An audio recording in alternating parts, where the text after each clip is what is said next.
vorrei parlarvi dell'oblio di sé e introdurvi, anche se leggermente all'inizio, all'ermetismo. Cosa sia l'ermetismo è presto detto.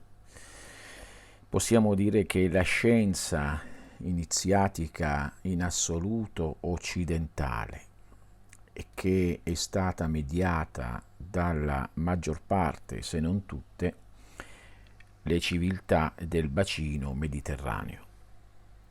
Tanto è potente questa corrente che poi venne in scontro con l'ebraismo, che si allargò diventando cristianesimo o facendo nascere il cristianesimo e poi appunto l'islamismo, che fu costretta ad agire nel silenzio e a immergersi per non farsi distruggere, anche se c'è da dire che l'ermetismo giunse a influenzare di sé anche l'ebraismo stesso. La Kabbalah, se vogliamo, ne è un esempio di ermetismo edulcorato e nascosto. Beh, basti pensare che le 10 Sefirot di cui tutti parlano non sono altro che le 10 ipostasi, le 10 ruote,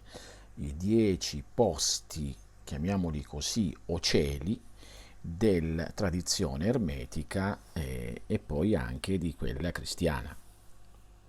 È semplice andare a vedere Malkut della Kabbalah come la terra, Yesod come il regno della luna, appunto la luna che è intorno alla terra.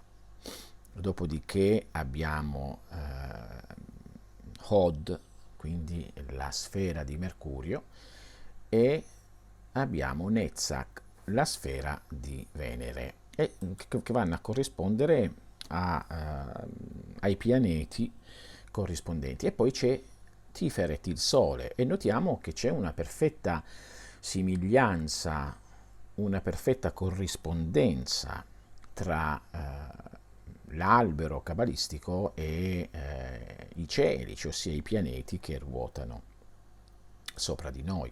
O se noi vogliamo prendere il punto di vista moderno, il fatto dei pianeti che ruotano intorno al Sole. Poi abbiamo subito dopo la sfera di Marte, e di fatti è così. Poi la sfera di Giove, la sfera di Saturno. Finita la sfera di Saturno dei 7 pianeti, abbiamo la sfera dello zodiaco e quindi i segni zodiacali, chiamati anche stelle fisse, però direi più segni zodiacali, con un allargamento maggiore alle stelle fisse. Io dividerei questo Chokmah classico del cabalismo in due differenti situazioni, ossia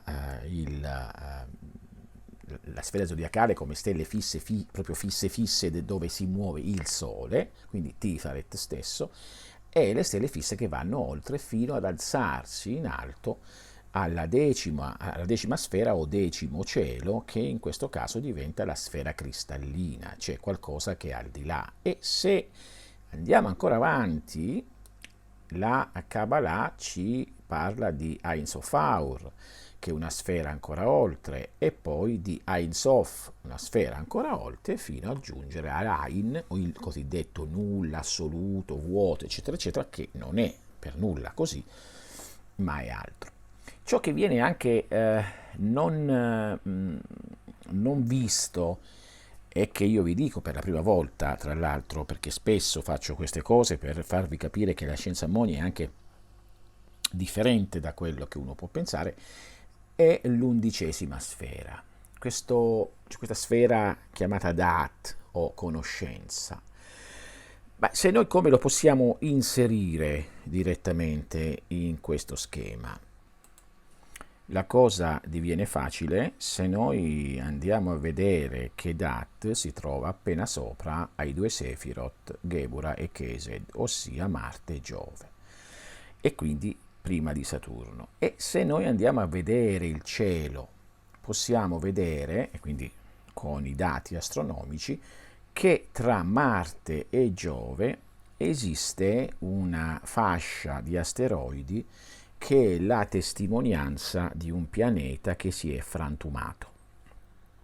Ora, il fatto che sia stato posto tra diciamo Marte, Giove sopra e quindi quasi a contatto con Saturno sta ad indicare che era una fascia estrema, che era un pianeta estremo. L'oblio di sé viene da qui, ma anche la conoscenza viene da qui. La Cabala ci trasmette, e quindi tramite la conoscenza ermetica antica, che da questo posto, e quindi la scienza ammonia ve lo dice adesso, da questo posto viene la conoscenza vera, la conoscenza che ora c'è sulla Terra. In pratica dico con chiarezza e semplicità che il pianeta che si cerca, da dove venne la conoscenza e la colonizzazione nel sistema solare, è stato sempre posto di fronte a tutti ed è quella, la fascia di asteroidi attualmente, che è questo grande pianeta polverizzato che si scontrò con qualcos'altro o per altri motivi venne distrutto. Ma prima di questo, da questo pianeta, dove la tecnologia era arrivata molto avanti, ci si spostò su altri pianeti, tipo Europa, tipo altri pianeti medi, nani in orbita intorno a Giove, ci si spostò in qualche pianeta intorno alla fascia di Saturno, ci si spostò su Marte e poi si scese via via fino a colonizzare la Luna, la Terra e si pensa anche Venere. Ora, da qui poi nacquero tutte le storie dei marziani, venusiani e cose varie. Potete chiedermi, può essere Nibiru? Diciamo che non è Nibiru in sé per sé, la realtà è che questo pianeta era probabilmente il pianeta Tiamat, detto dalle varie storie, che venne frantumato proprio dal passaggio di Nibiru, ossia un pianeta esterno al sistema solare, e che portò la conoscenza, ma conoscenza anche come vita. Quindi da questo pianeta che mediante un'immane catastrofe cominciò diciamo, ad espandersi nel sistema solare, quindi evidentemente gli abitanti di questo posto, così è scritto almeno negli antichi documenti, sapevano, vedevano. Vi invito a vedere il film Melancolia, che è appunto la storia di un pianeta che si avvicina sempre di più fino poi a scontrarsi in pratica con la Terra. Bene, questo non è altro che un ricordo di ciò che è successo a questo pianeta e che ha portato poi l'essere umano ad avere la sua accelerazione mediante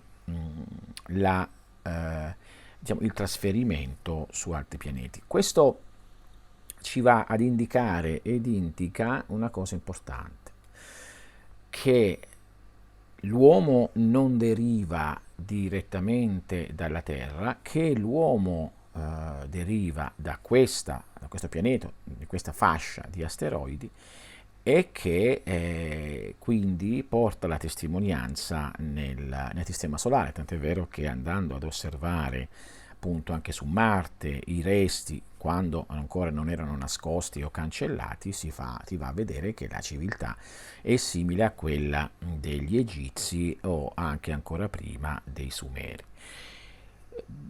I cosiddetti Anunnaki, da tutti diciamo, indicati, potrebbero appunto non venire da qui venire un'altra razza, mentre gli Anunnaki, visti sempre come razza conquistatrice, venire dall'esterno, quindi magari la razza proprio di questo pianeta Nibiru.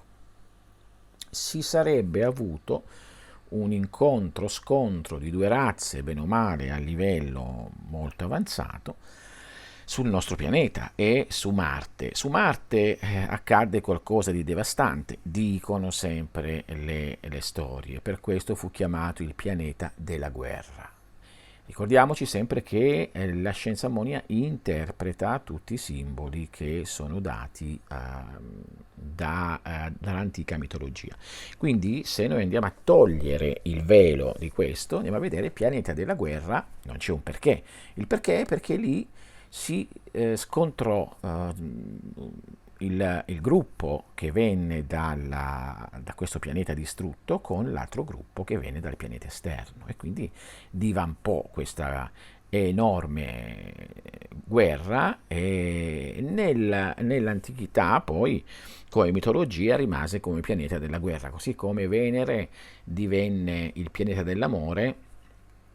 Evidentemente, come viene detto nella conoscenza antica, perché su quel pianeta venne formulata un'alleanza o non solo, era una specie di, o forse lo è, di culla, una specie di posto di gestazione per poter poi espandersi direttamente nell'universo. Il fatto per esempio che veniva indicata dalla Kabbalah, quindi dalla magia in sé per sé. Attenzione, perché la magia, così come è conosciuta adesso, è una fonte solo di mitologia, immagini e cose solo interiori, ma ogni cosa che noi abbiamo a livello interiore ha una corrispondenza con le cose esteriori e quindi perché la Luna è lo specchio della Terra e perché tutto quello che accade sulla Terra in magia si dice deve prima avvenire sulla Luna?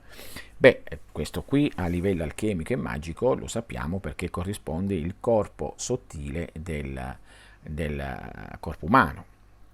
Se andiamo a vedere ancora maggiormente, la Luna venne costruita, venne generata, venne creata per poter dare alla Terra una certa stabilità, quindi la sua atmosfera, quindi il suo corpo sottile, il suo corpo astrale. Molto probabilmente è proprio questo arrivare della Luna a essere posta quasi come un satellite intorno alla Terra, e è simile a questo se uno va a vederlo, che spostò appunto la Terra dei suoi gradi, non coincidendo più con il polo dell'asse dell'eclittica. Ma questo è un altro discorso. Quindi andò a mutare anche delle situazioni, fatte apposta o non apposta, questo non si sa, penso che non lo sapremo mai, però la tradizione ci riporta questi significati che noi ci basta tramutarli in dati reali e si vedono delle corrispondenze straordinarie, no? Ecco che a quel punto si capisce perché la Luna divenne poi nella mitologia e nell'antichità il simbolo del corpo lunare dell'essere umano, il simbolo di colei che dà la vita al corpo fisico. Come ben si dice in magia e in alchimia, solo il corpo lunare o energetico può dare la vita alla materia bruta morta, così il fatto che la Luna venne posta proprio in orbita intorno alla Terra dà la possibilità alla Terra di mantenere la sua atmosfera.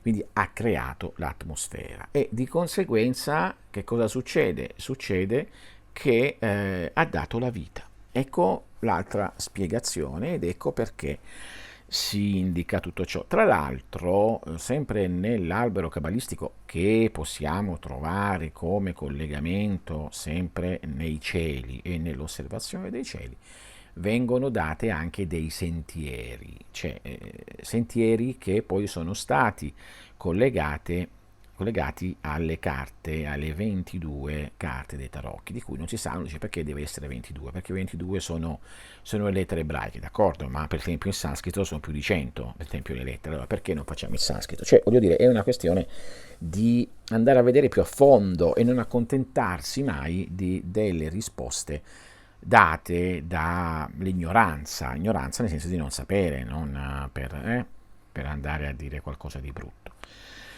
Quindi noi abbiamo, e si dice, abbiamo come simbolo una donna che è nuda, corre in mezzo a una corona di alloro, una corona insomma di erbe, e con in mano le due bacchette in pratica, o due polarità, positivo e negativo.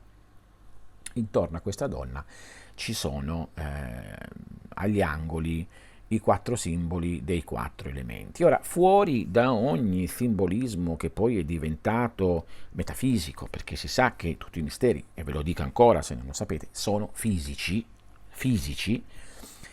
ci va ad indicare una strada per arrivare direttamente a questa luna.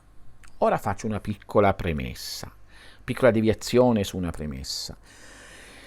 Siamo sicuri che ciò che noi vediamo da qui, ossia la Luna a questa distanza, corrisponda veramente a ciò che è la realtà? Ricordiamoci che sempre andando a prendere la Cabala noi possiamo andare a fare nostra la parola e la frase che Malkut è in Keter, Keter è in Malkut, cioè, ossia nella materia c'è l'essere divino o il tutto, e nel tutto c'è la materia. Ora è chiaro che questo a livello metafisico ci porta a pensare che appunto sì, è vero, il tutto è in uno e l'uno è il tutto, lo so, cioè nella materia c'è lo spirito, nello spirito c'è la materia, d'accordo, ma se noi andiamo a vedere diversamente, entriamo nella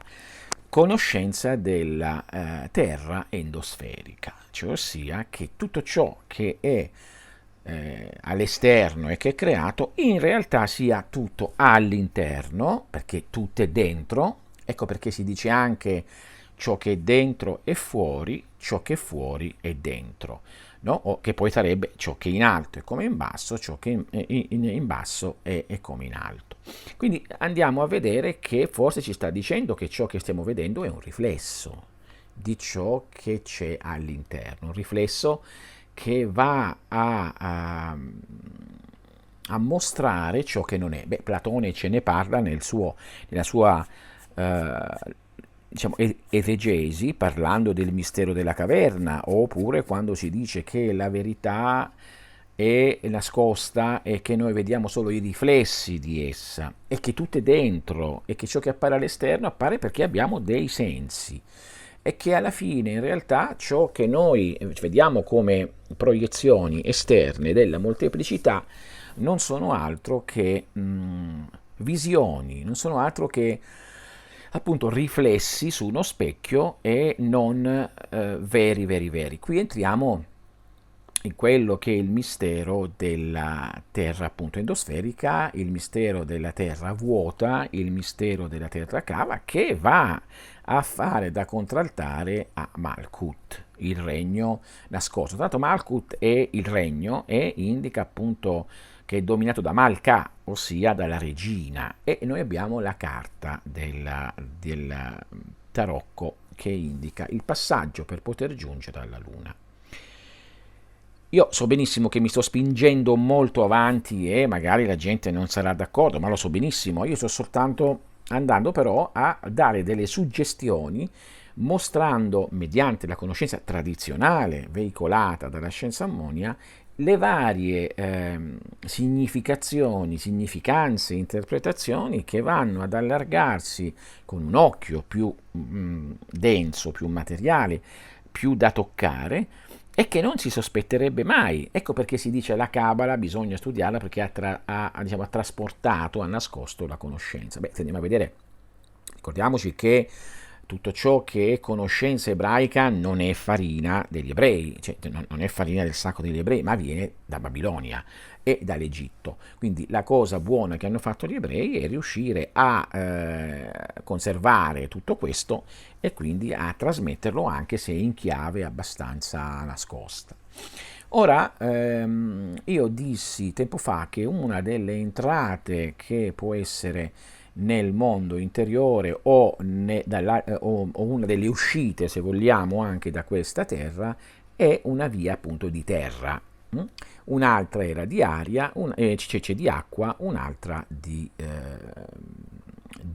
fuoco, no? Attraverso queste cose qua. Ora, può essere capita in maniera simbolica, ma può essere capita anche in maniera fisica. Vi ricordo che ci sono posti sulla Terra che voi non potrete mai vedere e che, guarda caso, è molto strano, sono sempre visitati da personaggi importanti, appena raccolgono una certa carica, in pratica da quelli che sono la classe dominante dell'essere umano fin dall'epoca babilonica. C'è una cosa antichissima e che è data per poter dominare il gregge, diciamo così, da qui il simbolo del pastore, il simbolo eccetera eccetera, anche perché coloro che hanno sempre dominato come razza per loro, insomma, cioè superiore, si identificavano appunto e venivano da gruppi di pastorizia. Okay? Però oltre a questo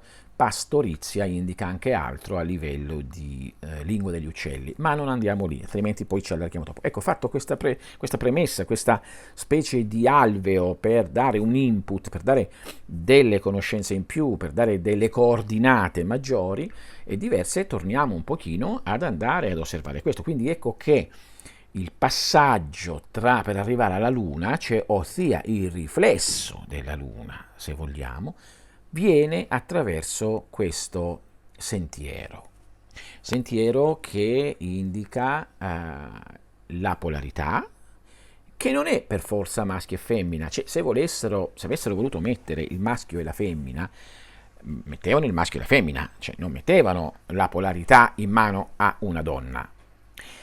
Questo va a entrare perfettamente in accordo con la teoria attuale da poco della Eva mitocondriale, ossia la progenitrice assoluta dell'essere umano, la madre, che è rimasta poi da sempre come essere, no?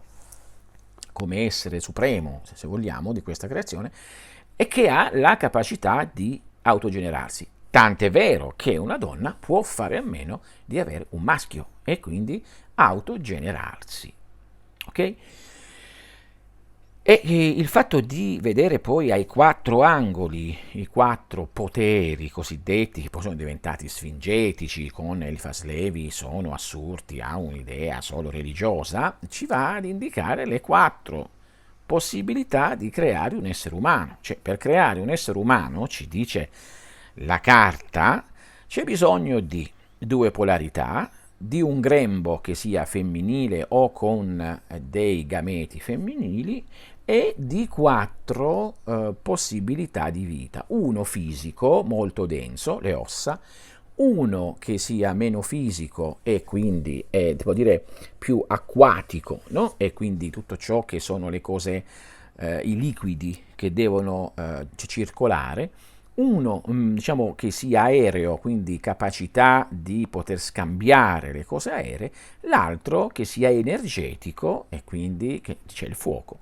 Ecco, c'è in questa carta, interpretata in maniera giusta e per la prima volta, per darvi un'idea di cosa sono i tarocchi ammoni, in maniera giusta, in maniera più plausibile, noi non abbiamo solo idee, fantasie, mitologie e tutte queste cose qua, ma abbiamo una spiegazione fisica oltre che metafisica, perché ripeto, i misteri sono solo fisici, l'alchimia è solo fisica, la magia è solo fisica, è tutto fisico, è possibile toccare dei punti o agire con delle azioni particolari sul corpo fisico, perché ciò che è esterno è ciò come ciò che è interno e viceversa, o ciò che è in basso come ciò che è in alto, per avere delle reazioni.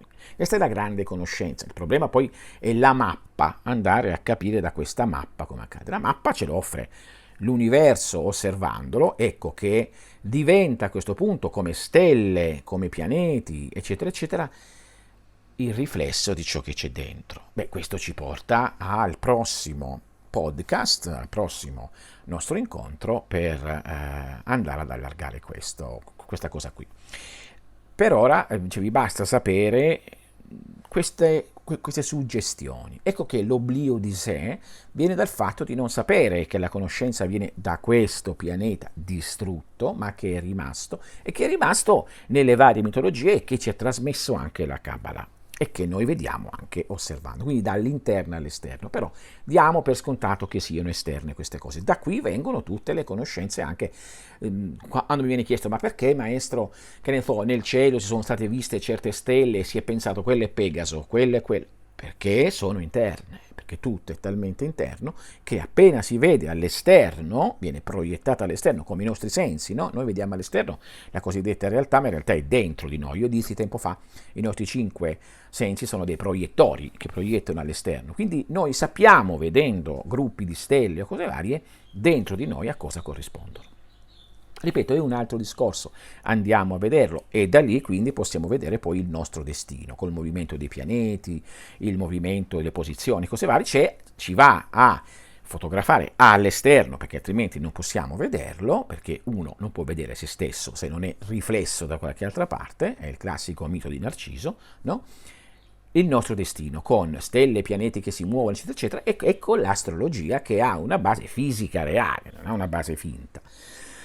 Vi ho dato delle suggestioni, vi ho dato del materiale di studio e vi ho detto da dove veramente viene questa civiltà, quindi viene da questo pianeta distrutto che attualmente viene chiamata la fascia di asteroidi. Poi c'è un'altra cosa più importante che parleremo, la nube di Oort, che è quella che è oltre i pianeti, e quindi, ma questa è una cosa più profonda, lì abbiamo un'idea di Ain, di oscurità, ma andremo a vedere e sorprendentemente noi scopriremo che questo albero cabalistico creato e che l'ermetismo creato sapeva tutto e che quindi ce lo trasmette, ma ci dice anche la strada del ritorno, non solo mentale, ma anche fisica, perché se uno entra bene in questa conoscenza comincia a vedere che diventa tutto sfumato. Quello che è fisico diventa mentale, quello che è mentale diventa fisico, ossia il sottile diventa denso, il denso diventa sottile. Ecco perché gli alchimisti dicevano che la prima opera è rendere volatile, sottile il denso, cioè andare a capire che tutto ciò che stiamo vedendo all'esterno è la proiezione interna del sottile, ma c'è anche altro, e la prima opera era sulla Luna. Ecco perché in alchimia, in magia è importante la Luna e le sue posizioni, perché indica quel qualcosa che all'interno della nostra terra endosferica, ossia il nostro corpo fisico, che sta avvenendo. Ne parleremo in futuro, per ora vi do una buona domenica, un saluto a tutti, a presto. Se siete interessati a queste tematiche, www.academymra.com, andate sul sito che sta per essere rivoluzionato e approfondito e allargato e tutto, lo vedrete in seguito, e se siete interessati per i corsi che vengono dati dalla Scienza Ammonia, scuolalunare@gmail.com, scuolalunare@academymra.com. Ci sono tanti corsi per capire la realtà, tante spiegazioni e tante conoscenze che vengono date liberamente oppure in maniera più privata per poter conoscere veramente chi si è e quindi rompere l'oblio di sé e quindi recuperarlo e sapere chi si è veramente.